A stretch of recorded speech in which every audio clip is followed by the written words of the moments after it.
Hello, everyone. Welcome to our panel. It's not just a women's issue, the role of men in hybrid and remote work. This panel will dive deep into the importance of how men, especially those in leadership positions, can support women and men in hybrid and remote environments, ensuring that they're rewarded for performance and not penalized if they are not physically in the office. Furthermore, we will discuss the future opportunities for research exploration as well. My name is Jay Tucker, and I'm currently a senior at Rutgers Business School in New Brunswick, double majoring in marketing and supply chain management. I'm also currently a program intern for the Center for Women in Business, and I've been a part of the center since my freshman year. Thank you for attending the panel. It's not just a women's issue, the role of men in hybrid and remote work. Moderating the panel, we have Dr. Colleen Tolan, a research assistant for the Center for Women in Business at Rutgers University. Prior to joining us here at CWIB, Dr. Tolan earned her PhD in Media and Communication with a focus on conflict communication from Temple University. Dr. Tolan's recent publications explore the role of expectations and language framing as it relates to decision-making during difficult situations, and her forthcoming work examines these particular nuances as they relate to gender and gender disparities in the workplace. This panel includes James Chae, a Vice President of Client Management for PGIM Fixed Income. At his role, James is responsible for providing client service to PGIM Fixed Income's institutional clients. Prior to joining the firm, James spent 12 years at Goldman Sachs and Company in a variety of roles, both in securities and consumer investment management divisions. Next, we have Jeff Owen, a senior director within IT finance, operations, and sustainability at Milliken. Prior to joining Milliken, Jeff has been able to work at companies such as Walmart, Lowe's, and Cherry Baker, spanning 20 years. Last but not least, we have Dr. Matt Piszczek, an associate professor of management at the Mike Hillis School of Business at Wayne State University. Dr. Piszczek's research has been published in numerous academic journals, including Journal of Applied Psychology, Journal of Management, and Harvard Business Review. To me, this is an incredibly exciting topic due to my involvement in the center, directly supporting our male allyship pillar. I've been able to work with board members to conduct research on male allyship in the workplace and educate our cohort members through our student ambassador program, and I can't wait to learn the implications of research in this field. We hope you enjoy the panel. Thanks, Jay. That was such a thorough introduction. I will get right into this so that our panelists can give you their insight and their excellent knowledge on this topic. I'm really excited about this because we know that these things, yes. In order for remote people to hear you, do you need to use the mic? No, you have to. Can you all hear me in that remote world over there? Okay, great. We can hear you. Excellent. Yeah, so we know these initiatives are more successful when men are involved, period. So it's a conversation that needs to be happening, in my opinion, far more often. We also know that remote work is a top 3 priority for employees. Both men and women see it as incredibly beneficial to both productivity and a conducive work environment. So without further ado, I would love to ask our panelists, and Jeff, I'll start with you. In what ways have you experienced hybrid and remote work contributing to shifting gender norms, either in your workplace, your own sort of experience at home, among your friends? What has your experience been with this shift? Sure. So thanks everybody for coming. I'm Jeff Owen, responsible for IT finance at Milliken. For those of you who don't know, we're a globally diversified manufacturer based in South Carolina, Spartanburg specifically. As far as remote work, of course, when the pandemic hit, I went from full-time in office, kind of globally traveling all the time, supporting international manufacturing, to being at home. So I had to learn on the fly while managing global teams, how to effectively communicate, how to manage expectations and support. It was a big challenge. I mean, I never really even used Zoom other than, the very occasional call face to face. Most things were done through conference calls. So big dramatic shift personally. As far as being at home, I was now no longer traveling. I was at home. I have 2 wonderful children and an amazing wife who is in the academic world. She's a dean of students at Wofford College. So I got to experience both, being at home a lot more, those kind of changing gender activities, norms at the house. And, to be honest, it's been excellent for us as a couple because we got to be a lot closer, see a lot, take a lot more part in hand-in-hand activities together, as well as see kind of where our stresses occur and how they manifest and how best to manage them. So it's allowed me to be a much more present father, and to focus a lot on blind spots that I didn't really know I had. And I'm hoping to, in the future, help others maybe see those blind spots that they may have in this space, and help advance the careers of women and others coming up in this kind of technology and manufacturing space. Yeah, thanks so much. It is so interesting to use a new environment or a new context to see things we didn't see previously.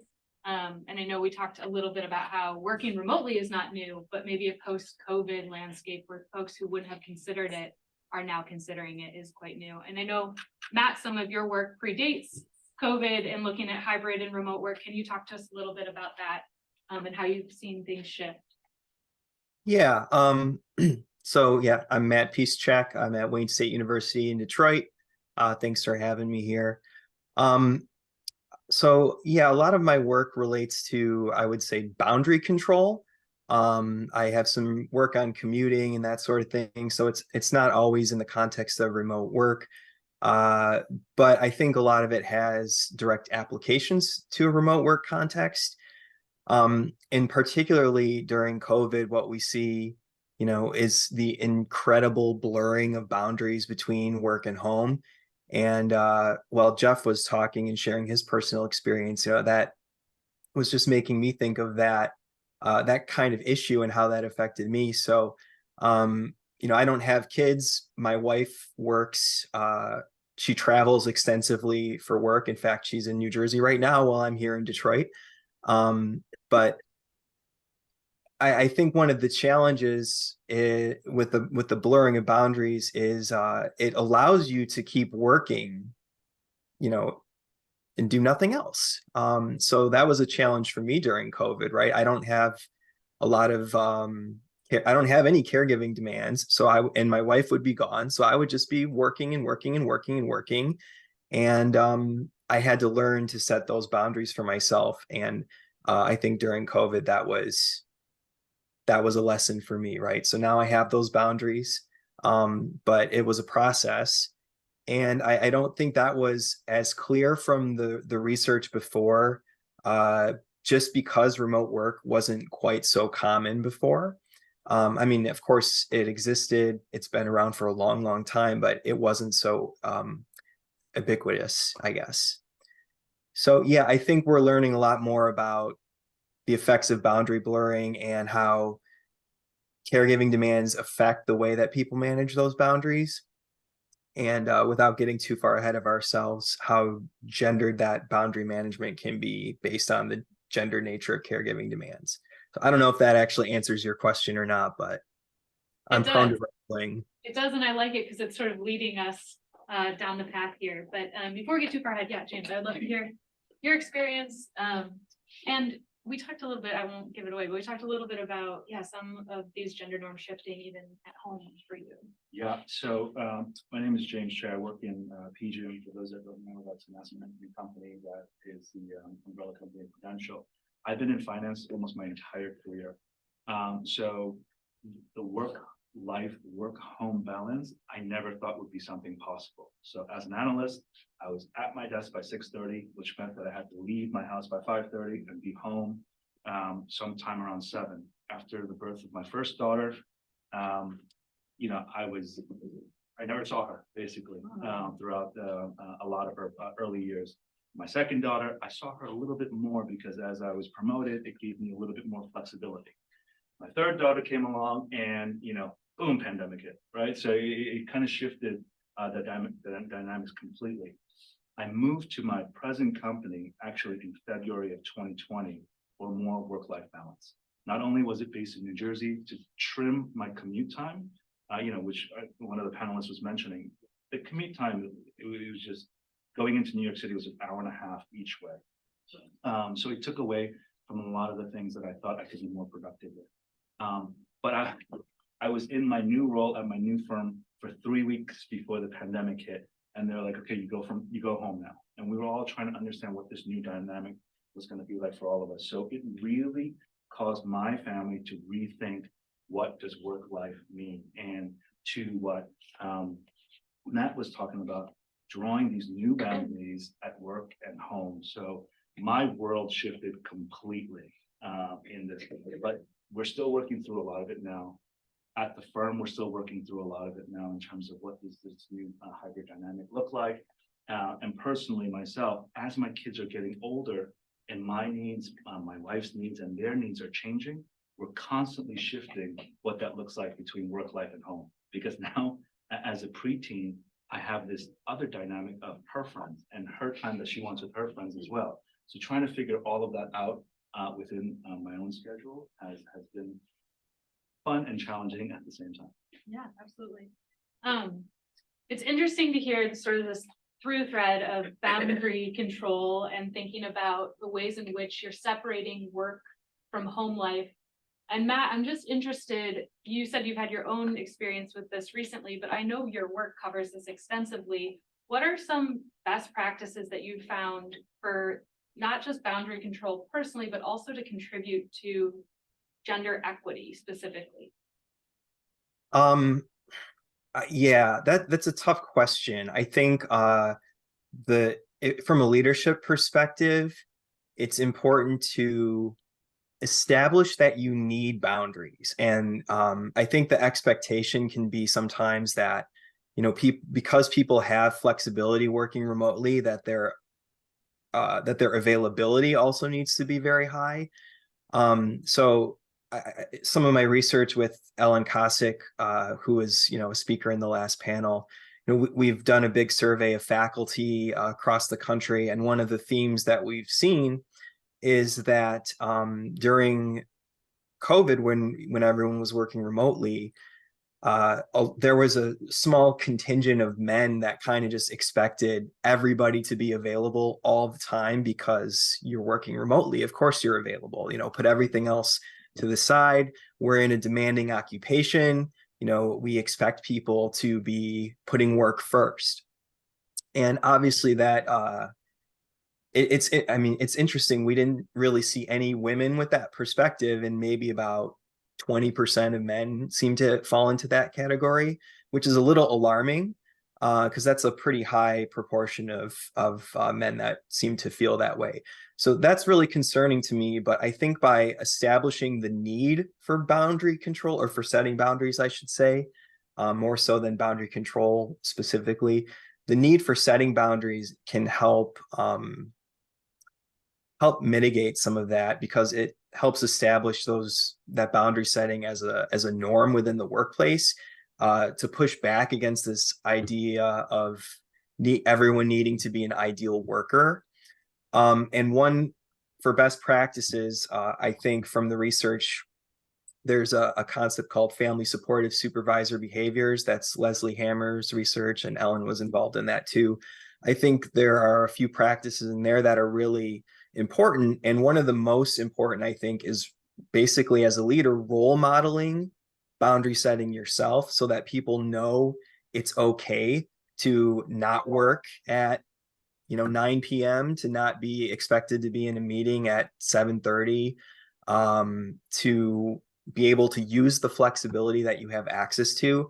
But if our leaders are doing like I was doing and just working all day every day, that doesn't set a good example that it's okay to use that flexibility. So and that disproportionately affects women who have a disproportionate responsibility in terms of caregiving demands. So I think if I were to give one piece of practical advice for leaders, it would be practice what you preach and use your flexibility to set boundaries for yourself, so everyone knows it's okay. Yeah. Thank you for sharing that. It is so interesting to think about who has to take flexible work, like doesn't have the option, and then those among us who do have an option, and still thinking about that as role modeling something that is helpful or not helpful to those norms. Jeff, I'm interested to hear you talk a little bit more about some of the blind spots you realized, and in what ways that you've been able to personally reallocate time due to flexible work. Sure. So one of the things that I serve on the Milliken Women's Alliance as a male ally. So I spent the last couple of years in our women's groups, specifically listening to how the groups engage with leaders and throughout COVID and throughout other challenges in their career as far as advancement. And I got to learn that some of the things that I take for granted, just the ability to that may be more difficult for female associates. And so I think that it's important to consider to take more consideration into things that you might not really think about. I don't have a problem leaving the office and walking out and feeling like someone's going to wonder where I'm going. I feel like I have developed that trust with my leadership to see that. And I try to engage my associates that report to me in that way as well, making sure they understand, hey, if you've got an appointment, if you've got kids to pick up, hey, I've got 2 little kids, I got to go pick them up from school and soccer and golf and everything else that they participate in. I want to make sure, by walking out that y'all can see that. I realized that I wasn't ever vocal about it really in the office. I would just get up and leave. And so vocalizing, to Matt's point, vocalizing and making sure folks actually hear you say, hey, if you've got stuff going on, go take care of it. Rather than, because I would just get up and walk out, and I don't think people may have even known what I was going to do. Now that we are remote, it's even harder sometimes to articulate that for folks that, hey, at 2:30 p.m., I'm remote today. This background is up, but behind me is my home office. I'm going to go pick up my kids, bring them home from school, et cetera. So my wife can work today because colleges, as you may know, have busy weekends. She's a student life deans, right? So she's going to be very busy this evening. I'm going to be taking care of the kids. Tomorrow, she's got a homecoming event she's driving and all that kind of stuff. And I'm going to be playing zone defense, having a blast with the kiddos at home. And I try to articulate very clearly for those that I work with, hey, I'm going to be available, as Matt said, online and to answer questions or with phone, but I may not be as present as you expect because I'm taking on this role that may previously I would have been sitting in the office on Friday at 3 p.m.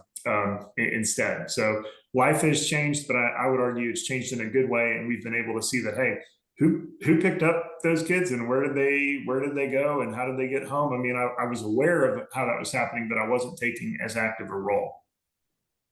Yeah, thank you that is such an important insight, and feels like maybe small or trite, but to have the advocacy of men articulating doing childcare, right? And I know a lot of my female colleagues who don't want to announce at work that they're going to pick up their kids because it may be seen as a hindrance rather than seen in a positive light. And so just even having that advocacy and vocalizing what's happening with childcare and the way that hybrid work has allowed you to do that is huge, I think.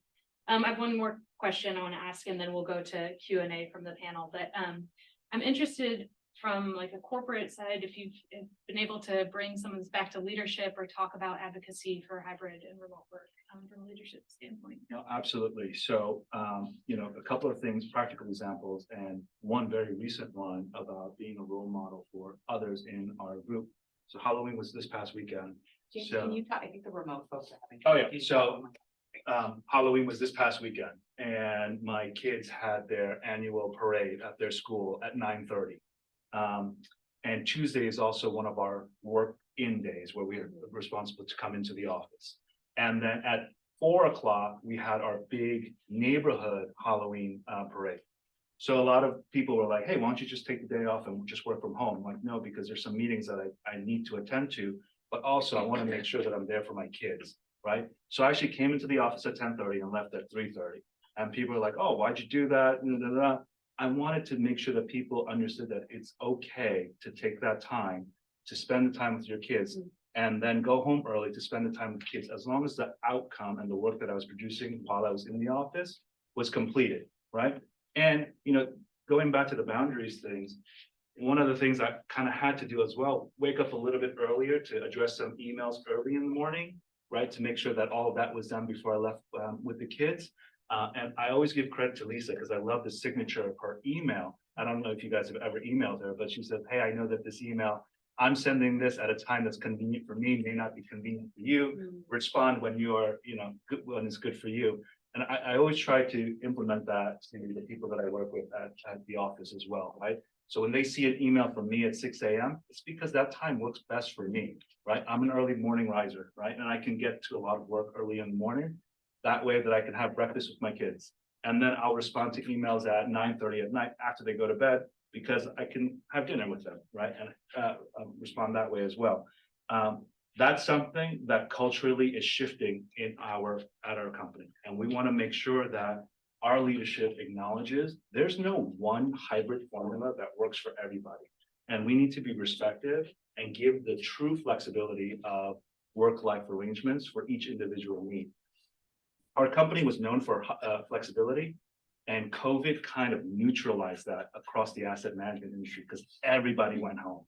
And all of a sudden, our leaders were asking, I think we just lost our competitive advantage, right? Like, what are we going to do? Like, this used to be an added benefit of why people were willing to leave New York City and the financial hub to come to Newark, New Jersey and work for a company that allows more work-life flexibility. But interesting now that we have this shift of return to office and we're maintaining our flexibility, we still have hybrid. We're starting to hear a lot more analysts and people come say, hey, my job is shifting to full 5 days a week. And so we're looking to move. What's your policy, right? And we're still advocating for hybrid policy, but we've never lost the flexibility of having that arrangement. So I still do think it's a huge competitive advantage for our firm and something that more and more that we're going to see talent start to be attracted to, because it's lovely this time of year in Newark, New Jersey, right? But it's a hard sell versus New York City, especially for somebody coming right out of school, right? You don't have the glam of the Manhattan lifestyle. But I think flexibility is going to be a huge factor going forward. And that's something that our leaders definitely recognize and are starting to think more and more about going forward. Yeah, well, thank you. I'm going to open it up to you all. I don't, maybe have one. Okay, no, yes. Okay, I was really touched by your story at the beginning that you didn't see, I almost teared up, like you didn't see your two first daughter, and I don't want to get personal or whatever.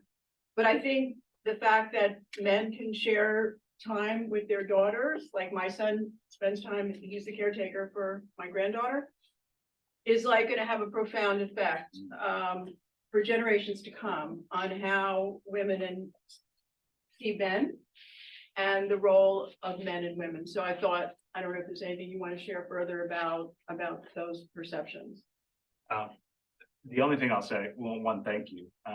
But two, all of the things that I do at home, I want to emulate for my daughters of what a normal work-life home balance is going to look like for them, so that as they enter the workforce, that their expectations for whomever that they end up with is going to be the same as that they see in me. So that's my biggest thing. And a lot of people ask, well, what does that look like? Well, when I'm listening to Bloomberg or watching or doing my compliance training online, I'll be folding the laundry, right? I think folding laundry is very therapeutic, by the way. That's a whole different thing, right? But doing some of those things so they see that, oh, dad is doing the dishes, or dad is doing the laundry, dad is taking me to soccer practice, dad is doing this, right? So that is a normal, everyday part of their life, and not something that's the exception. So yeah, that's eventually the goal and the hope of when they enter their workforce, when they're thinking about these things, it's a much more normal behavior. Wonderful, thank you. I have a couple of comments. I think first of all, we've heard a lot about caregiving responsibilities, and I put it out there, I'm childless by choice, right? And so how do we think about equity in the workplace when it comes to, okay, the response, it's almost okay, like I gotta go to Halloween for the kids, and how do we make sure that it's equitable in terms of a wide range of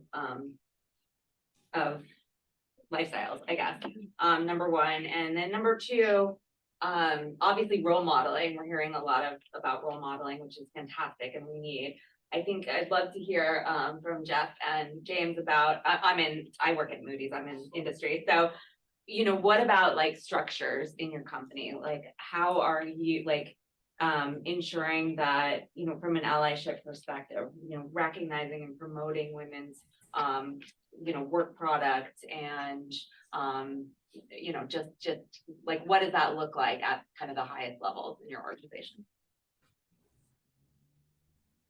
I can speak to the first part. Because I empathize with that. Like I said, I don't have children.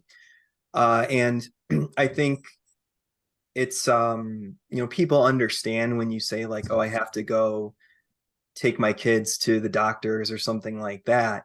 It's a little harder of a sell to say, I just don't work after 5 p.m. because my time is valuable to me.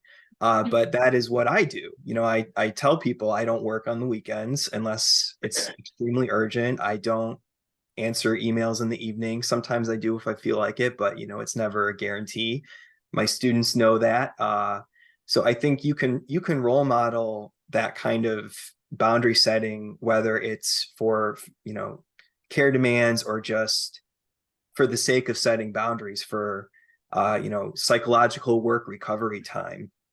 But the more people actively say that's what they're doing, the more normalized it will become, and the less these ideal worker expectations will be permeating throughout our workplaces. And that flexibility will get taken advantage of to expect more work from people. So I think, yeah, it's kind of this like identity hierarchy thing. Of course, family demands are very high, but your personal demands should also be valuable. So we need to send that message at the same time as the family care demands being important. This is, and I definitely appreciate the question. I think this is the idea. I want to focus on the equity portion of the question, because I think this is something that got me actually involved in some of the programs that I support. One of the things that I talked about blind spots a little bit earlier, but one of the things I wanted to call out for this group just to think about when we talk about hybrid and remote is that not everybody has those opportunities in their jobs specifically.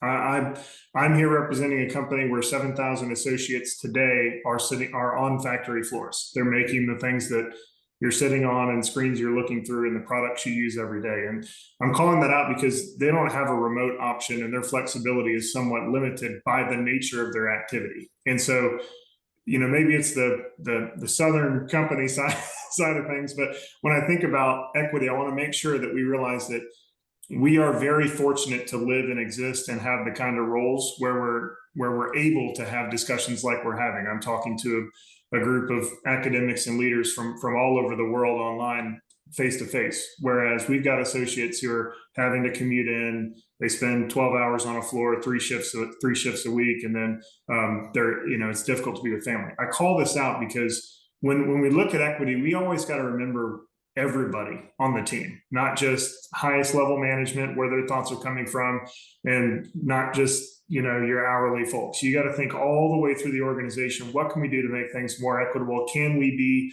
more flexible for everybody? And I worry that sometimes we lose sight when I don't know how to say it right, but I feel like we're kind of losing sight sometimes of the everyday person, the essential worker type, when we are focusing sometimes so much on how we execute a hybrid work style, whether it's 3 days, 4 days, 5 days, 2 days. There are some people that tomorrow they have to get up and drive a truck, right? And we need to remember that those folks are going to need grace from us as well when they need to go be with family, when they need to go be with people they care about. So I just want to call out that we don't forget about those folks when we design these policies and systems and think about equity.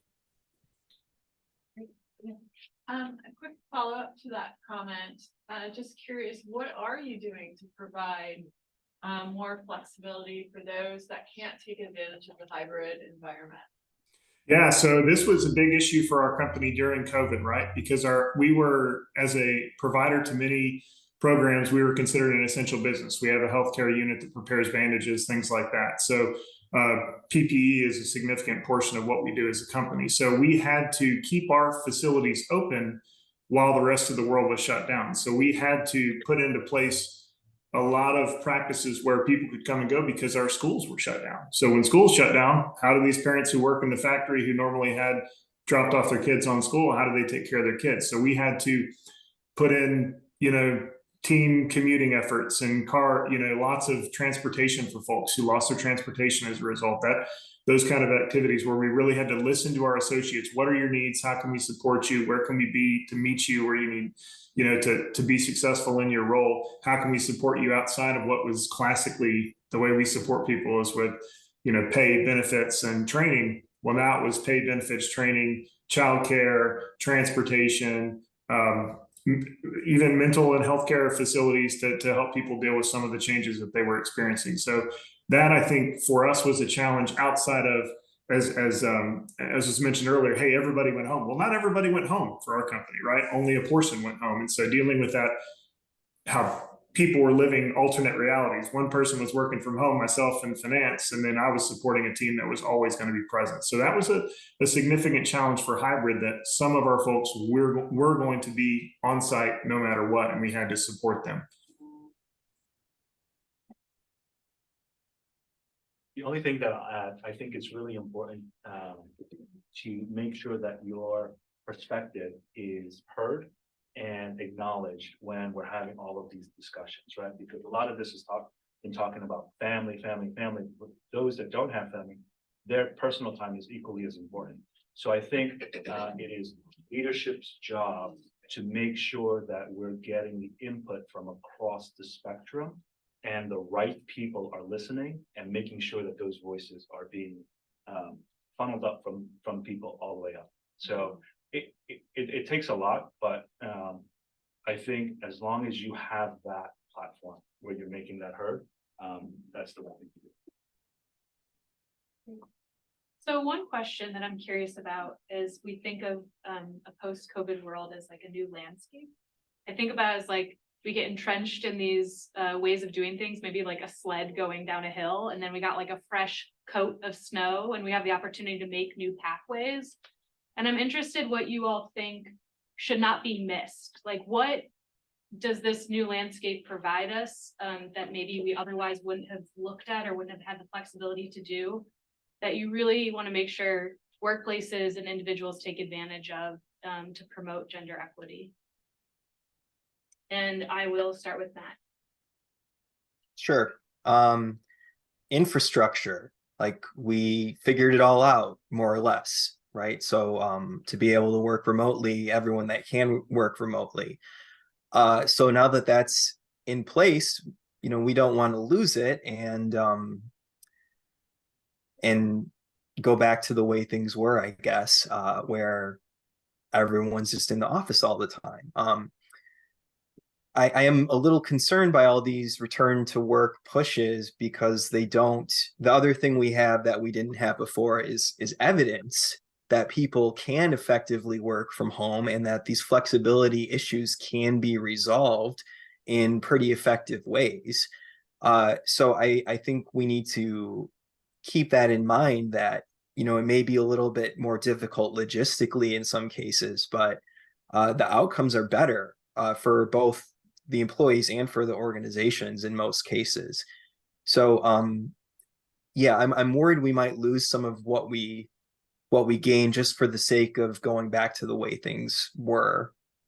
And I think, yeah, leaders need to keep pushing to use the tools that we gained during COVID to avoid that happening. But it seems like it's an uphill battle in some places. Yeah.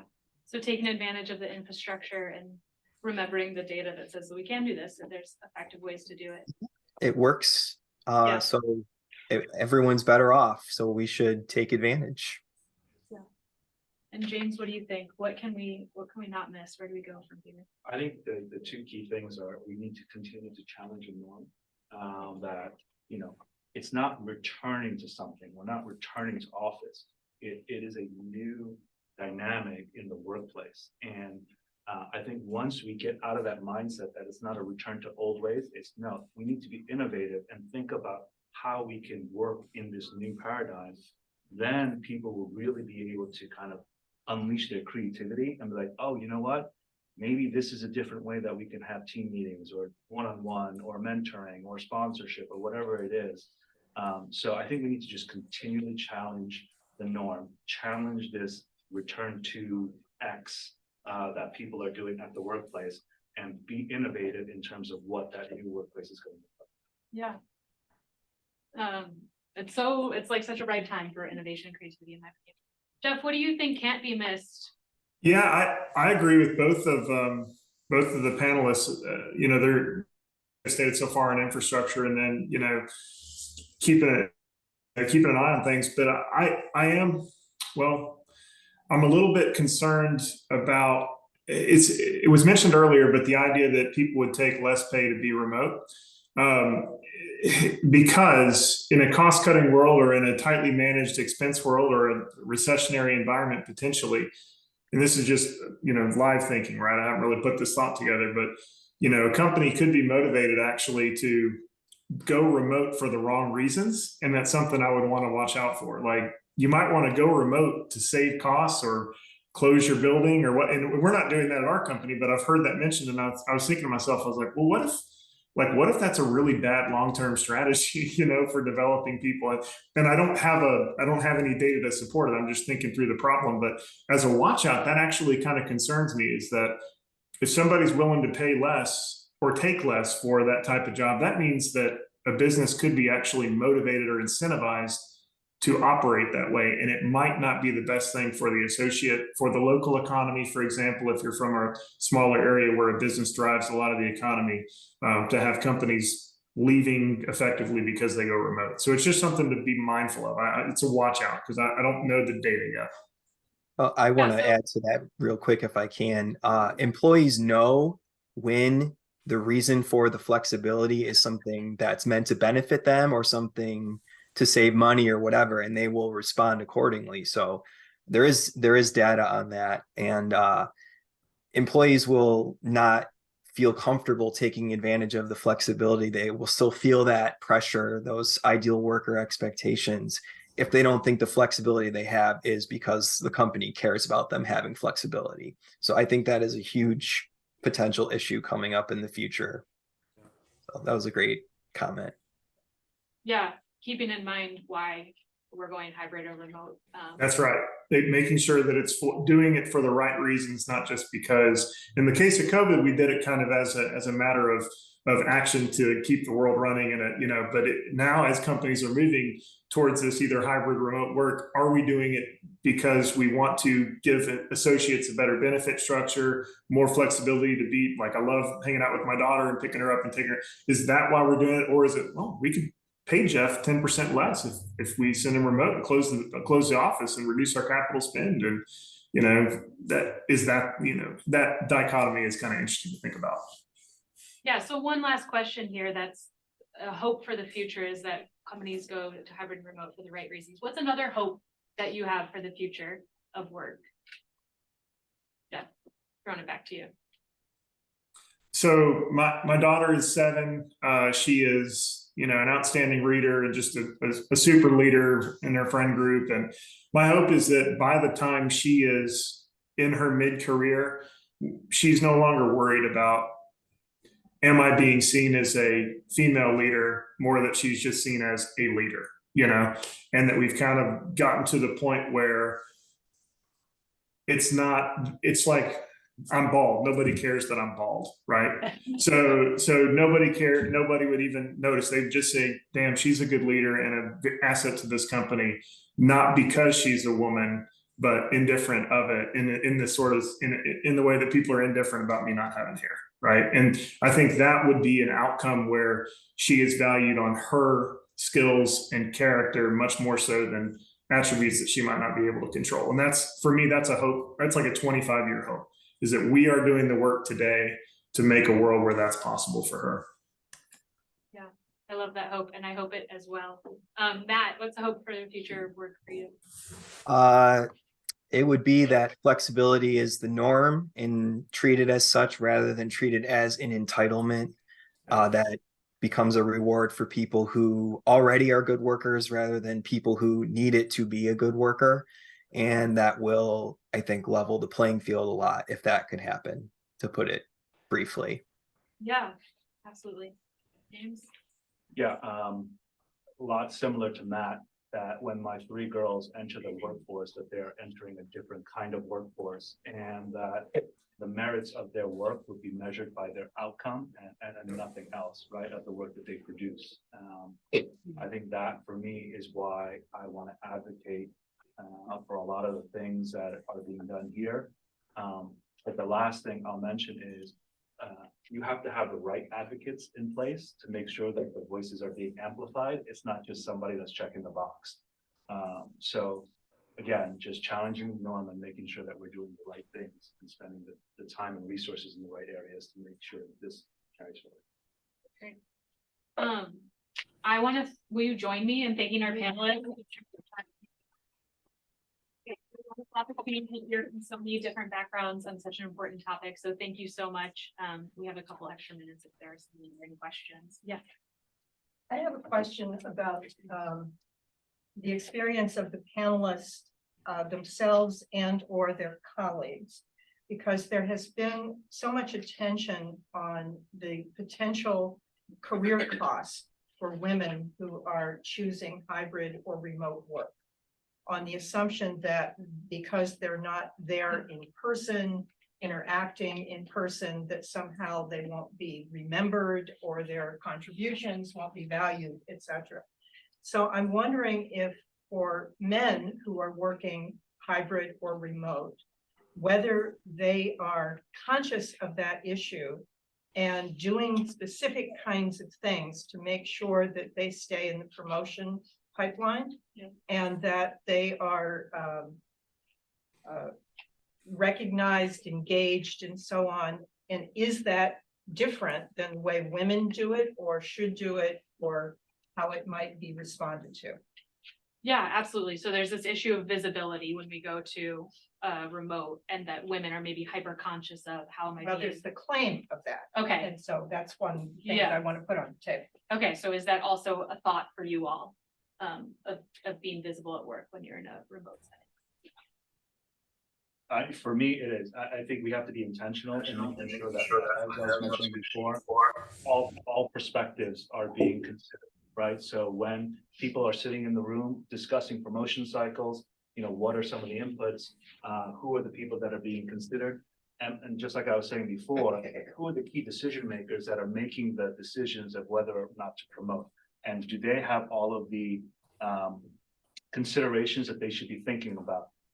Are they aware of their own internal biases, right? Whether they're implicit or explicit, and are other people making sure that everyone else in the room is factoring in all those considerations? So for me and what I've seen, I think a lot of those conversations are being held, and they continue to be held in our organization. Thank you. Maybe that'd be a good one to take into lunch as well. But thank you again. We're at time, so I want to let you all go. Thank you, Jeff. Thank you, Matt. Thank you so much. Thank you all so much.